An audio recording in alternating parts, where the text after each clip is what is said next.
Vamos a leer Mateo capítulo 13, verso 31 al 32, la parábola de la semilla de mostaza. Así está el título en la Biblia. La parábola de la semilla de mostaza.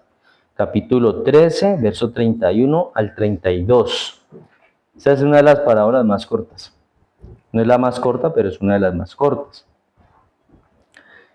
Dice,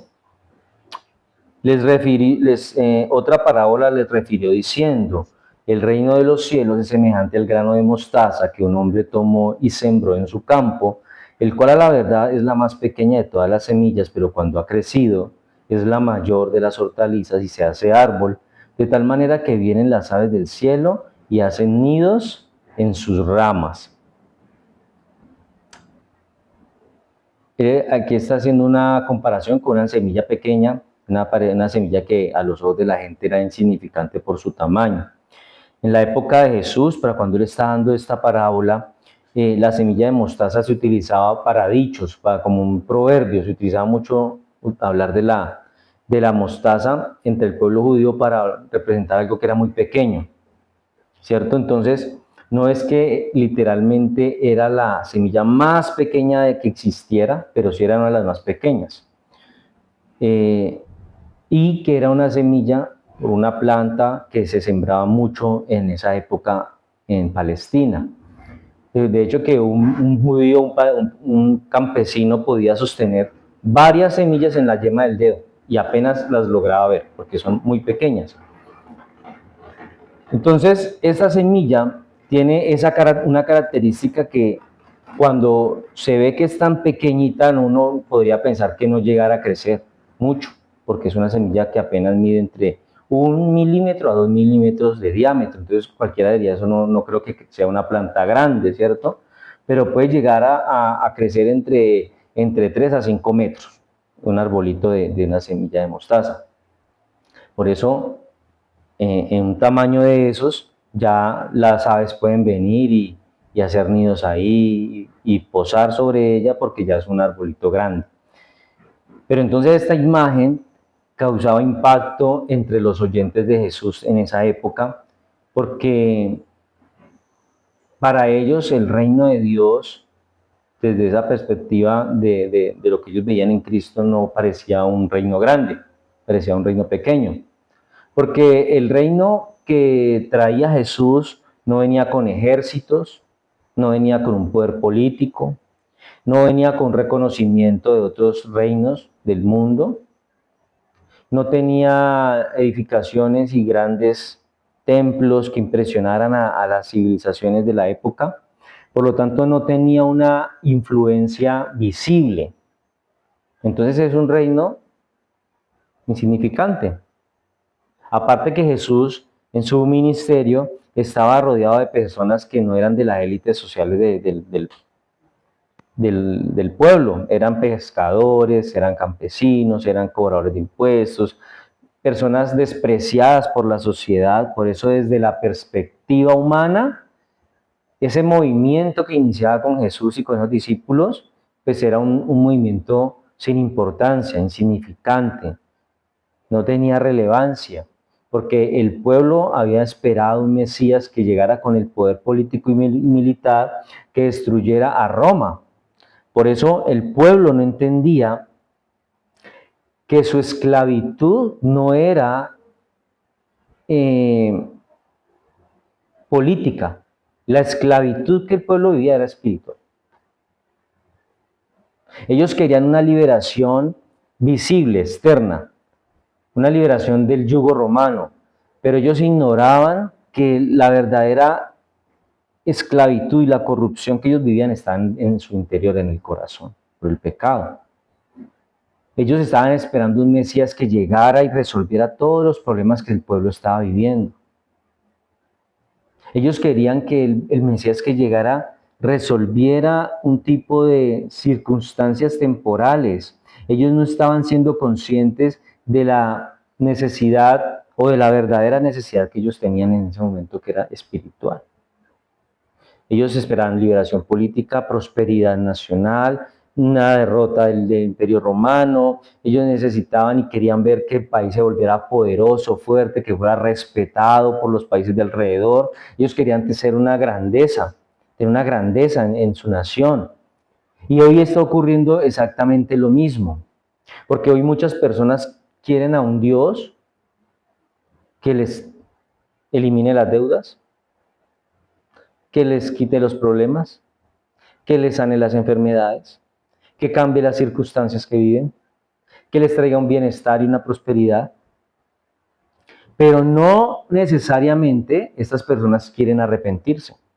No necesariamente estas personas quieren ser conscientes del pecado en el que viven. No necesariamente estas personas quieren morir a sí mismas. No necesariamente estas personas quieren abandonar su pecado. No necesariamente estas personas se quieren someter al señorío de Cristo. Y tampoco estas personas quieren vivir en santidad. Es decir, las personas hoy en día quieren los beneficios del reino, pero no quieren al rey. ¿Por qué? Pues porque rechazan abiertamente a Jesús. Rechazan al Cristo que ha venido a confrontarlos con su pecado, al Cristo que ha venido a llamarnos al arrepentimiento y a que demandar de su parte una rendición total de nosotros. Hoy el ser humano no se quiere rendir a Cristo. El ser humano no quiere reconocer su pecado y mucho menos quiere ir a un lugar a sentarse una hora a que le digan qué es lo que está haciendo mal. Nadie quiere eso hoy. En la época de Jesús, ellos tampoco querían eso. Lo que el pueblo judío en su momento no entendía y lo que hoy muchas personas tampoco quieren entender es que lo que Cristo vino a hacer con su venida, con su sacrificio, fue resolver algo que era infinitamente más profundo. Y es el pecado del pueblo, el pecado del ser humano, porque nosotros hoy tal vez nos preocupamos por la pobreza económica, por las dificultades financieras, porque tal vez una persona no tiene casa propia y el sueño de muchos es tener casa propia, aunque los expertos económicos dicen que tener casa propia no es negocio, pero muchas personas quieren tener casa propia. Hoy muchas personas quieren viajar por el mundo, quieren tener fama, reconocimiento, ganar dinero, pero Cristo no vino a eso. Él vino a resolver un problema que es infinitamente más profundo, y por ese problema que es profundo, que es el pecado, muchos rechazaron a Jesús en su momento y muchos lo rechazan hoy. Yo le decía a una persona en esta semana hablando, yo aprovecho a hablar con la gente en las conversaciones que tengo, a hablarles de Jesús. Yo no sé si usted hace lo mismo. Si no lo hace, empiece a hacerlo. Yo le decía, arrepiéntase de sus pecados. Usted se arrepintió y le daba risa, se reía. Se reía porque para esa persona es buena. Yo no tengo pecados, me decía. Y ¿cómo que no? Usted tiene pecado y se va a ir para el infierno si no se arrepiente. Ya se arrepintió, tiene que arrepentirse de sus pecados y buscar del Señor, porque es una persona que tal vez necesita económicamente muchas cosas, pero no ha entendido que el problema más grave que tenemos, que tiene el ser humano, no es las necesidades o no son las circunstancias que vivimos. El problema más grave que tiene el ser humano y que no ha podido resolver es el pecado. Porque tal vez usted tenga determinado de parte de Dios vivir 30, 40, 50, 80 años. Y durante ese lapso de tiempo, Dios le permite tener ciertas cosas. A unos les permite tener más, a otros les permite tener menos. Y no necesariamente el que tiene menos es porque no ha hecho bien las cosas. No necesariamente el que tiene menos es porque no ha sabido aprovechar las oportunidades de la vida. Tal vez puede que sí, pero no necesariamente tiene que ser así. Pero ¿qué va a pasar después de esos 70, 60, 80 años que la persona vivió? ¿Qué va a pasar en la eternidad con esa persona? Porque intentó resolver su hoy y su ahora, pero nunca pensó en su eternidad.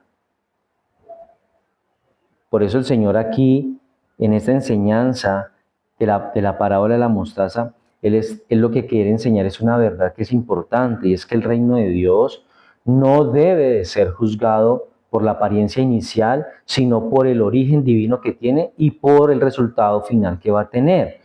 Las personas hoy, hablando de cristianos, están obsesionados con las cosas grandes. Es decir, hay cristianos que no van o que están obsesionados con iglesias grandes.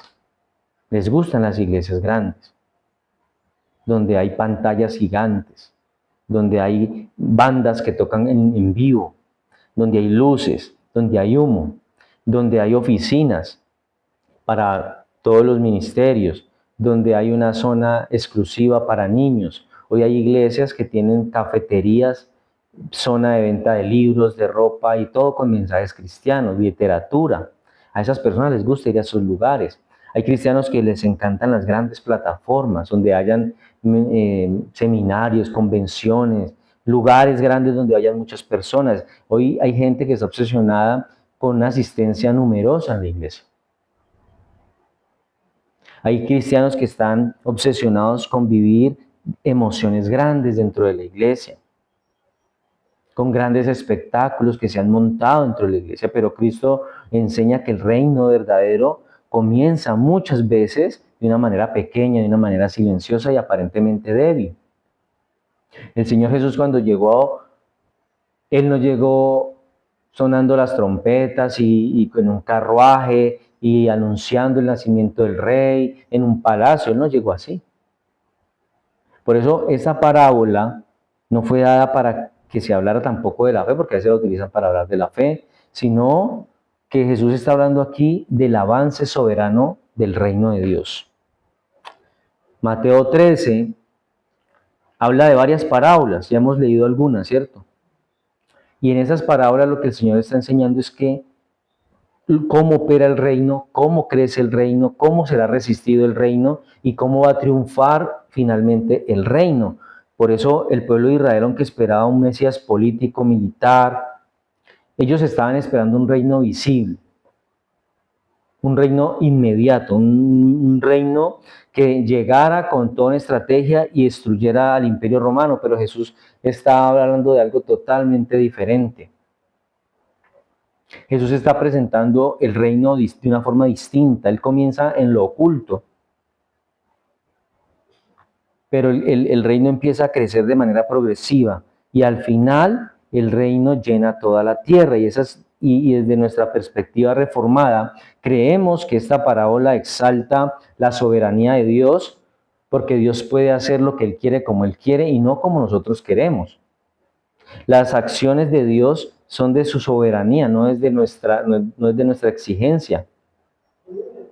Esta parábola exalta la eficacia del Evangelio. El Evangelio es eficaz. El Evangelio no necesita estrategias, como en algunas partes están utilizando estrategias de mercadeo para que el Evangelio crezca. El Evangelio no necesita de eso. Esta parábola está exaltando el crecimiento providencial del reino. El reino ha crecido desde que vino el Señor Jesús y se fue, el reino ha crecido. Y esta parábola exalta el poder de Cristo para salvar y para gobernar. El tema lo hemos llamado el reino que comienza pequeño pero llena la tierra. Así se llama el tema de hoy. Y el tema, lo que encierra este tema es que el reino de Dios pareciera pequeño. Pero el poder soberano de Cristo va a crecer de una forma tal que va a cumplir total y completamente el propósito de Dios. El propósito por el cual Dios envió a su Hijo a este mundo. El propósito por el cual Dios creó al ser humano. Todo tiene un propósito en las manos de Dios. El primer punto es que el reino comienza de manera humilde. El verso 31 inicia diciendo, el reino de los cielos es semejante ¿a qué? Al grano de mostaza. Cuando dice que les refirió otra parábola diciendo que el reino de los cielos es semejante al grano de mostaza. Y aquí Jesús está utilizando algo pequeño, algo insignificante, algo que no es llamativo. Él está utilizando aquí algo ordinario, porque lo que él quiere dar a entender es que el reino de los cielos no comenzó en palacios, en salones de grandes edificaciones. ¿Dónde empieza el reino de los cielos? El reino de Dios empezó en un pesebre. en una aldea despreciada, marginada, ¿cierto? En medio de gente común, sin ninguna expectativa de nada. Los hombres a lo largo de la historia han despreciado los comienzos pequeños. Israel esperaba un reino grande, un reino visible, poderoso militarmente hablando, poderoso políticamente. Pero el Señor Jesús comenzó su reino de una manera humilde, sencilla y prácticamente imperceptible, porque ¿quién se iba a imaginar que el Mesías iba a llegar en un lugar pobre, ¿cierto? Que no tenía ni dónde dormir, porque no encontraban una casa donde quedarse, y María ya iba a dar a luz y no tenían cómo ni dónde. Pobres, ¿cierto? Humildes. ¿Quién esperaba que el Mesías llegara así? Nadie. Sin embargo, desde ya en el Antiguo Testamento se anticipaba que Dios iba a obrar de esa forma cuando el profeta dijo, porque los que menospreciaron el día de las pequeñeces se alegrarán. Zacarías 4:10. Entonces el reino de Dios puede llegar a parecer pequeño en el principio, pero el reino de Dios jamás será pequeño. El reino de Dios nunca va a ser pequeño y el resultado final lo va a demostrar. Aunque Cristo haya venido en humildad, aunque Cristo haya nacido en un lugar muy pobre, aunque Cristo haya nacido sin llamar la atención, y aunque el Evangelio parezca muy pequeño para el mundo, porque para las personas de afuera el Evangelio es pequeño, para las personas de afuera el Evangelio es insignificante, para las personas de afuera el Evangelio es locura. La predicación para la gente de afuera es indiferente, es irrelevante, es anticuada.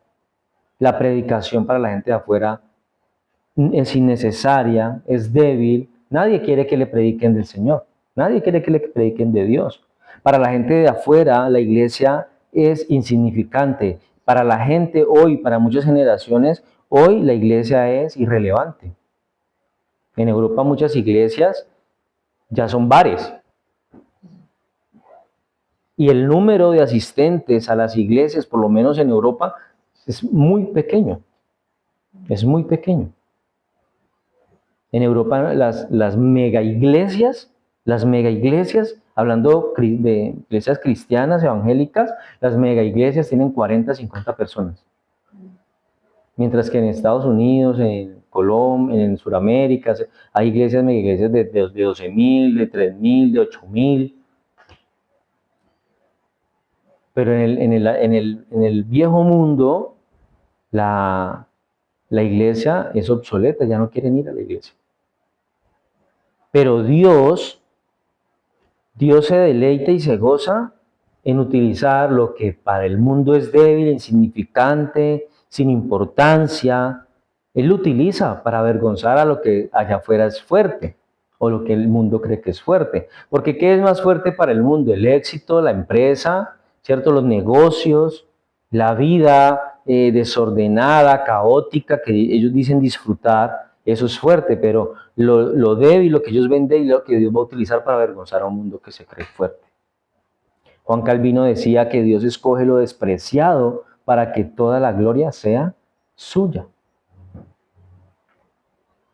Muchos creyentes, muchos cristianos, hoy tal vez se han desanimado porque sienten que su fe es pequeña, porque sienten tal vez que su fe no les alcanza para atravesar los momentos difíciles de su vida. Porque como seres humanos tenemos momentos muy buenos, pero van a llegar momentos difíciles en alguna área de nuestra vida. Y a veces el creyente puede pensar y se desanima de que su fe es pequeña porque siente desfallecer en momentos de prueba. Hay creyentes que se desaniman porque su iglesia es pequeña. Se desaniman de ir a una iglesia pequeña. Se desaniman por eso. Otros se desaniman porque creen que el avance espiritual es lento, porque no ven a más personas convirtiéndose, porque a las personas a las que les comparten del Evangelio no lo reciben, y se sienten que están allí rogándole a Dios, rogándole a la gente, y como que no avanza el Evangelio, y ese avance lento los desanima.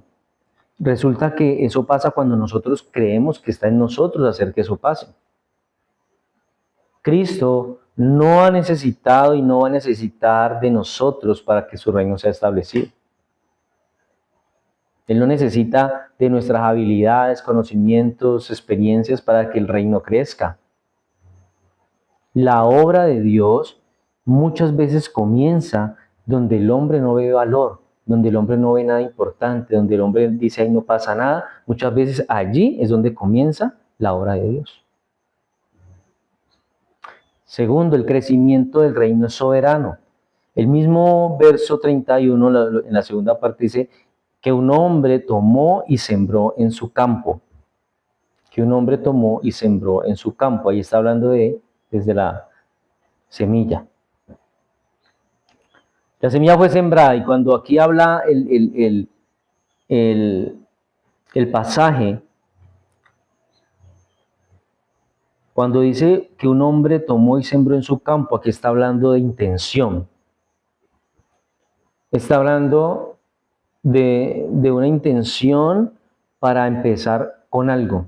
El Señor tuvo la intención, Dios tuvo una intención cuando inició con todo lo que hoy hemos conocido hasta ahora de la palabra.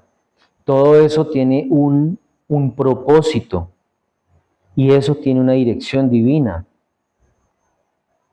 El crecimiento del reino, por lo tanto, no va a ser accidental. Las personas que han conocido de Dios no lo han conocido por accidente. Las personas a las que le han predicado y han aceptado el Evangelio y han respondido positivamente al mensaje del Evangelio no lo han hecho de forma accidental. No lo han hecho porque ya se cansaron de que los invitemos a la iglesia.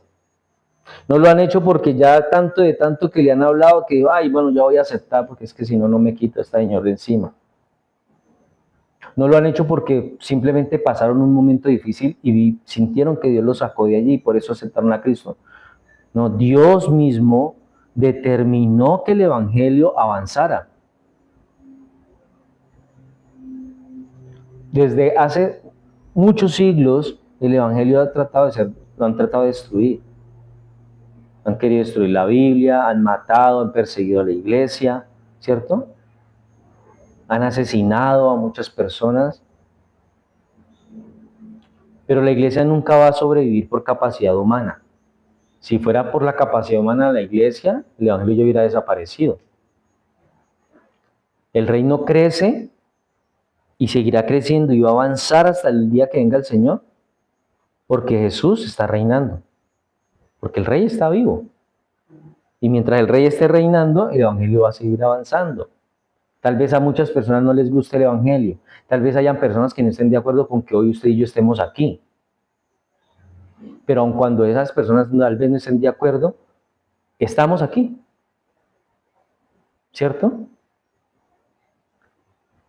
Porque es el rey el que hace que las cosas sigan dando su curso que él ha determinado. Por eso, esto destruye una idea de que muchas iglesias tienen y que muchas iglesias han incursionado en creer que para extender el reino del Señor en esta tierra se necesitan estrategias de marketing, que se necesita de una persona que tenga carisma, que llame la atención, que haga clic con todo el mundo, que a todos les caiga bien, de utilizar métodos que manipulan las emociones de las personas. Muchas iglesias han caído en eso. Han utilizado métodos para manipular la emoción de las personas, aprovechándose de la necesidad física o emocional de las personas. Y por eso hay muchas iglesias, muchos lugares que están a reventar hoy. Porque las personas van esperanzadas a algo, van creyendo que van a experimentar algo, pero no van creyendo que van a buscar a Dios. Ellas están siendo engañadas. El verdadero crecimiento proviene de la soberanía de Dios, no de las estrategias que yo me invente.